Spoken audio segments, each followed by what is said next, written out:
areas that you personally have worked on, and in terms of the team batting unit, how's the thing?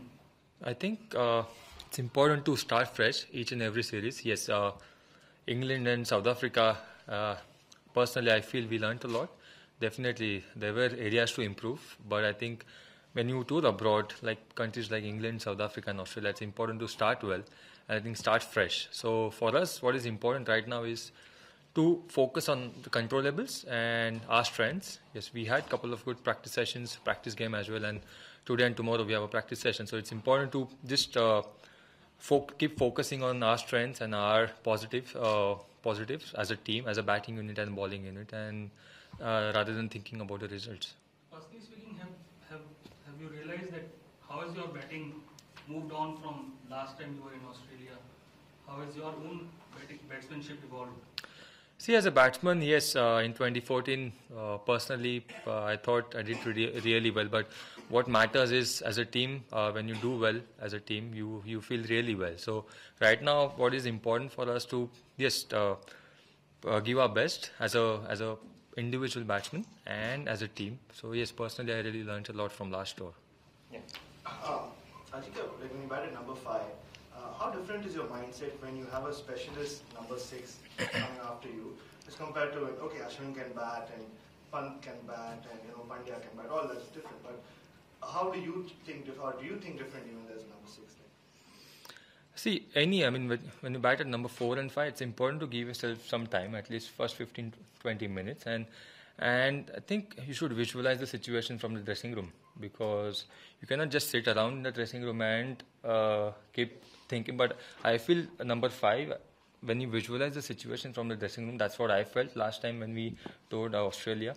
I think visualization is really important, and reading the situation as a batsman is very important.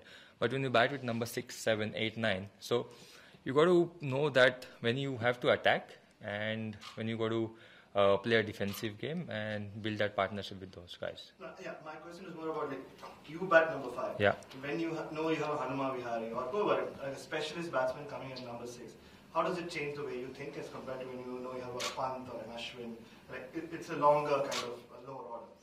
See, I think still first I think you got to take time. First 20-25 minutes.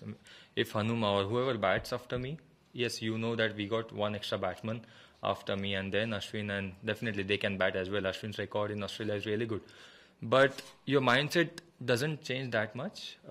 It's important that how well you read the situation, because when you bat middle order, it's important to get runs as well, because Kokapura ball, we all know that after 30-35 overs till 80 overs, it's comparatively easy to bat.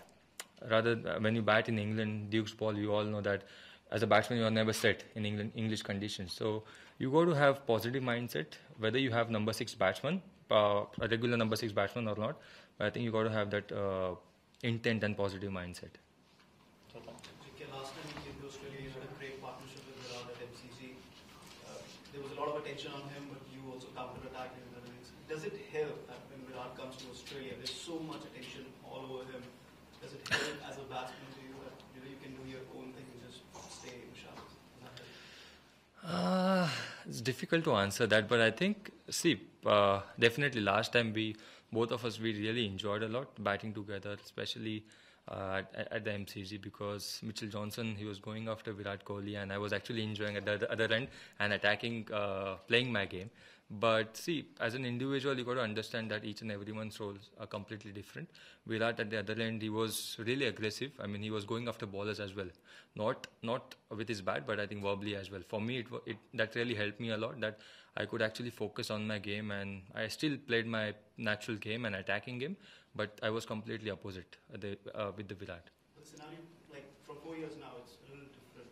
In the current scenario, does it help that there's so much intense focus on him that you can? This is a team sport. I mean, Virat also understands that ending, and I feel each and everyone batsman's role will be to contribute for the team, and I think for us, what is important that if you get those partnerships together, long partnerships in Australia, that will really help us as a batting unit.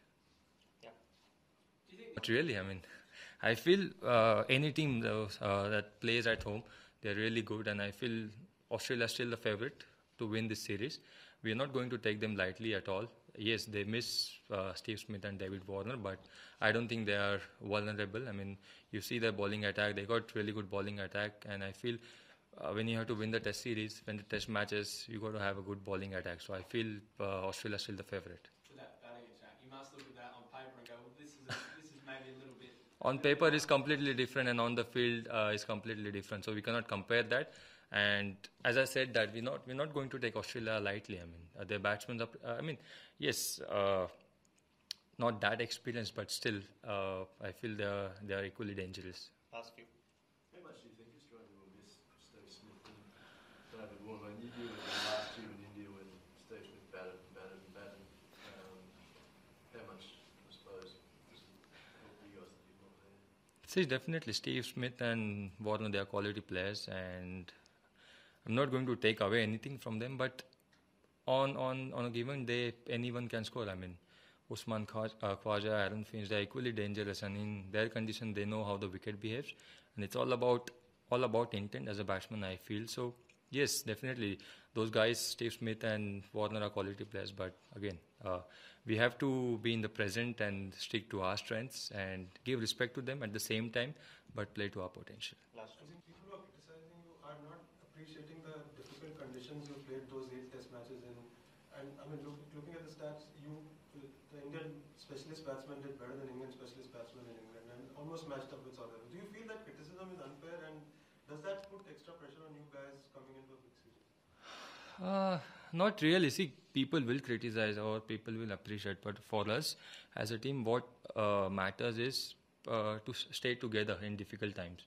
Yes, we all know that in England conditions were really challenging, and as you mentioned that even English batsmen, they struggled a lot. I mean, if you see their openers, apart from Alistair Cook last inning in last Test match, except him, I think no one scored. So I think it's important that we should not focus on give focus to criticism or people who appreciate us. What is important that how we improve as a team, how we improve as a batting unit. That what matters. How do you rate over the last two series? How do you rate as a batting group your performance, keeping the conditions in mind?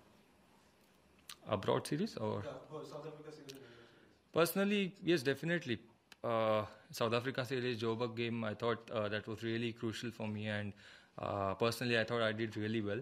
Yes, England, I got a couple of good starts, 80 in Nottingham, another 15, I think it was in Rose Bowl. But yes, for me, as a number 5 batsman, is if I get good start, it's important to convert that into big hundreds rather than thinking about just small targets. I think in this tour, I feel that will be a factor that if I get a good start, I should look to score a big hundreds. Yeah. Final one. The last thing about DayNight Test matches, and would you have liked this one to have been at night? It's hard to answer. As a player, we are just focusing on what is in our control right now as a player and as a team. So these decisions will always, boards will take, Cricket Australia and BCCI. But for us, what is important right now is to focus on the Test match we have rather than thinking about the DayNight, what is going to happen. But if you play a DayNight Test match, then only I can answer that the value of the DayNight Test match.